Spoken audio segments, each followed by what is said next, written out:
नमस्ते दोस्तों, इस वीडियो में समास और रस का अध्ययन करेंगे जो यूपी बोर्ड कक्षा 10 के विद्यार्थियों के लिए बहुत महत्वपूर्ण वीडियो है और वीडियो को पूरा ज़रूर देखें। आपका समास किसे कहते हैं? समास का अर्थ है संक्षिप्त करना।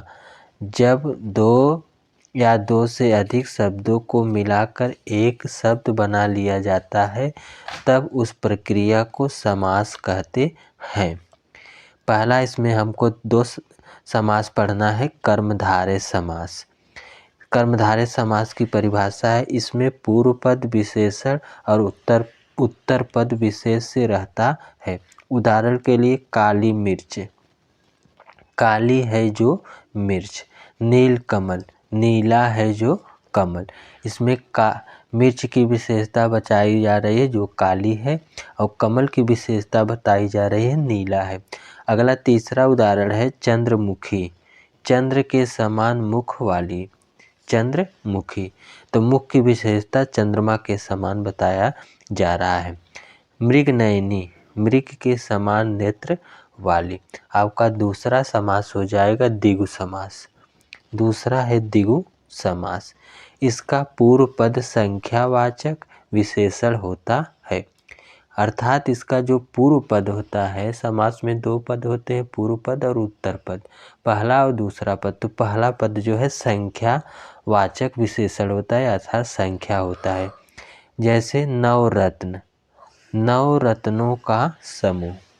त्रिभुज, तीन भुजाओं का समूह। नवरात्र, नौ रातों का समाहार। चतुर्मास, 4 महीनों का समूह।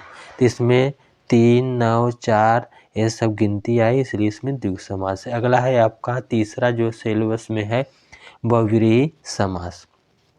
इस समास में आए दोनों पदों को छोड़कर किसी तीसरे पद की समानता प्रधानता रहती है। बहुव्रीहि समास में, इस समास में दोनों पद को छोड़कर, पूर्व पद और उत्तर पद दोनों पद को छोड़कर जो है कोई तीसरा पद जो है प्रधान होता है। अगला है आपका द्वंद्व समास। इसमें दोनों पद प्रधान होते हैं और उनके बीच में योजक चिन्ह का लोप हो जाता है। जैसे माता पिता, माता और पिता। पाप पुण्य, पाप और पुण्य। सुख दुख, सुख और दुख। अपना पराया, अपना और पराया। तो इसमें आप देखेंगे माता पिता के बीच में योजक, सुख दुख के बीच में योजक चिन्ह, इन दोनों के बीच में योजक चिन्ह होता है। संधि विच्छेद करेंगे तो और जो है इसमें छिपा हुआ रहता है। और जैसे रात रात, तो रात रात जो है यह जो है द्वंद्व समास नहीं है। इसमें जो है माता पिता दो एक दूसरे के जो है विपरीत रहे, विलोम रहे, तो वहाँ पर जो है द्वंद्व समास होता है। तो आगे जो है हम कुछ जो है इन समास के महत्वपूर्ण उदाहरण को पढ़ेंगे जो पेपर में आए हुए सभी उदाहरण हैं। आपका पहला है हर्ष विषाद में समास है तो द्वंद्व समास है। ऑप्शन सी आपका सही हो जाएगा। अगला प्रश्न है त्रिवेणी में कौन सा समास है? तो त्रिवेणी में जो है द्विगु समास है। ऑप्शन डी आपका सही हो जाएगा, द्विगु समास है। त्रिवेणी में कौन सा समास है? द्विगु समास है। ऑप्शन आपका डी सही। अगला प्रश्न तीसरा है पीताम्बर में कौन सा समास है?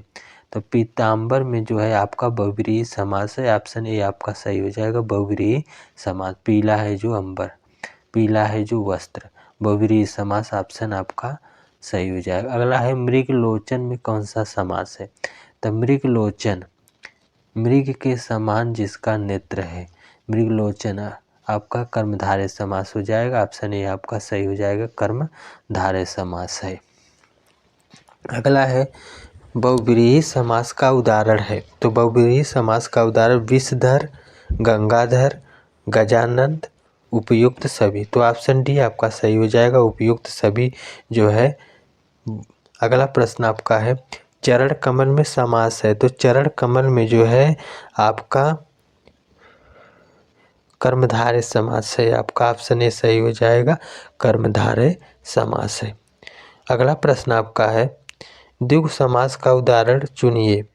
तो द्विगु समास का उदाहरण आपका चौमासा, नवरत्न, पंचवटी। तो ऑप्शन डी सही हो जाएगा, ये सभी जो है द्विगु समास के उदाहरण हैं। अगला प्रश्न आपका है दशानंद का समास विग्रह है। दशानंद का समास विग्रह है। दस है मुख जिसके अर्थात रावण। तो ऑप्शन आपका ए सही हो जाएगा। 10 है मुख जिसके अर्थात रावण। ऑप्शन ए आपका सही हो जाएगा। अगला अब आपका दूसरा व्याकरण में आएगा रस, जो सिलेबस हाई स्कूल के सिलेबस के अनुसार जो है सब बताए जा रहे हैं। साहित्य में रस का अभिप्राय आनंद है। काव्य को पढ़ने अथवा नाटक को देखने से जो विशेष प्रकार का आनंद प्राप्त होता है उसे रस कहा जाता है। रस को काव्य की आत्मा भी कहा जाता है।